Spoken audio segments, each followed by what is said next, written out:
I think Lord Stark knows why I chose to risk becoming bare food rather than stay in Winterfell. If he were a normal child, he would probably be working in the cold for the next 6 months on Catelyn's orders. Whether he would survive or not, he didn't know, but it would certainly not be a pleasant experience for him. Eddard seemed to show a brief expression of helplessness and loneliness at Jon's words. Catelyn would never hurt you, Jon. You're just a child, he said, slumping helplessly in his chair, the look on the Lord Paramount of the North's face making one wonder what could possibly make one of the most powerful men on the continent show such a look. Jon seemed to hear the funniest joke of his life. He looked at Eddard and said sarcastically, not hiding his dislike for the red-headed fish his uncle shared his bed with every night. Do you hear what you're saying, Lord Stark? She prays to her southern gods for my death every day, she makes me work in the bitter cold to make me sick, and the food I earn is less every day than the day before. The servants who want to get into Lady Stark's good graces turn me against her, thinking they will be generously rewarded. Tell me, Lord Paramount of the North, do you really believe what you've just said? Jon's every word was like a sword through Eddard's heart, and he was furious as he listened to his nephew's experience. Crash! Eddard had slammed his fist down on his desk, the man's face showing nothing but the purest rage one could feel. Why didn't you tell me? His words came from between his tightly clenched teeth and his jaw, which was marked by a strong tension. Tell you, and what good would that do except to make people look at me with even more contempt and caution, all of them afraid that a mere child might have the power to influence the great and majestic Lord of the North. Jon replied, not hiding the irony of his situation. He was probably the most powerful man in the world, not only because of Caraxes, but also because of his ability to foresee. But here he was, in the eyes of the world, a mere bastard from the North, powerless and stigmatized by everyone for a status that never belonged to him. He looked at the boy who, despite his situation, had an indifferent expression on his face. Eddard felt ashamed for not knowing something so important, ashamed for not keeping his promise to his sister, and even more ashamed that his own wife had brought such shame upon him. Lord Stark, I'm going to give you some advice, you can ignore it or take it, I don't care. Seeing the look of guilt and anger on the man's face, Jon spoke in a calm, indifferent tone. It took a lot to make him feel anger, fear or any kind of dread. Eddard looked at his nephew and waited in silence for his words. I advise you to bring Robb and your future children up in the ways of the North. Many lords have been angered by the fact that their lord's wife was a southerner who worshipped other gods. Especially after the construction of the church in the center of Winterfell. If this continues, you may hear many whispers that Lord Stark can't tame his own wife. He spoke, his voice filled with genuine concern for Robb's situation. He wasn't lying. Robb and Catelyn's popularity in the North was negative to say the least, not to mention the fact that his wife had never accepted the ways of the North. If Robb and the other sons of Eddard who were to come were brought up in the ways of the North, many complications could be avoided.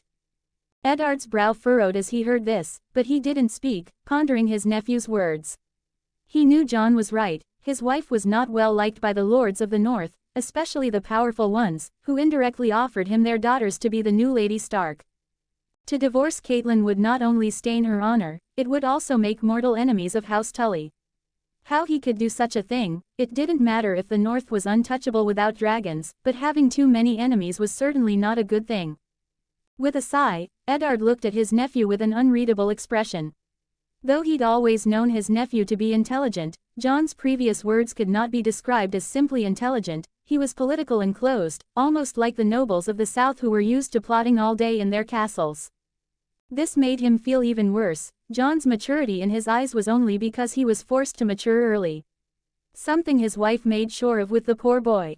With that in mind, Eddard looked at the boy and spoke with an unquestioning tone. This will never happen to you again, Jon. I promise you on my honor as your father and Lord of Winterfell. Jon looked at Eddard in surprise, not expecting the man to say something so incredible and swear on his honor. It was hard for a man in such a backward world to care enough about someone to fight against his own wife. Though he didn't mean to, his lips curved into an almost imperceptible smile. Though he hid it well, Eddard caught a brief glimpse of the smile and it brought a sense of relief to his mind. The whole tense atmosphere became much lighter at that moment. Eddard looked at his nephew and stared curiously at the sword in its scabbard at his waist. Jon, where did you get this sword? Eddard asked with a touch of curiosity and confusion.